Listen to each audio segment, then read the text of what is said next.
They pia mseka Arsenal tunajua like huyu ashafuzu. But hii Madrid derby, don't be surprised. Don't be surprised hii game ikienda hadi the extra times.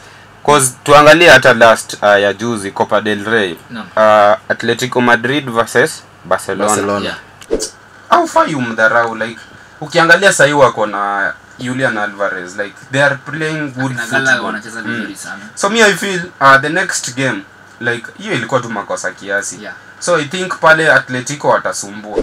Unajua I am imagining like Isak ameingia pale Liverpool. Hizi records zenye amevunja like kama sasa yako Newcastle. Akiingia Liverpool itakuwaje? Itakuwa noma sana. Sasa ukiangalia Isak nini attacking yake iko sawa. Na akipata nini ball hapo kwa around the box yeye huwa bahatishi. That is how bad Sterling is. So like are you willing to let Isak go like that? Kwa pande wangu nimefuatilia Arsenal, naona wanasema kwamba wanaweza mchukua moja kati ya Isak ama Sisco.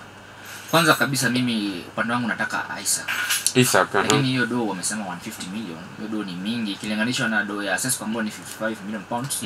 Na Sisco mimi naona Sisco anakaribiana viwango na Isak.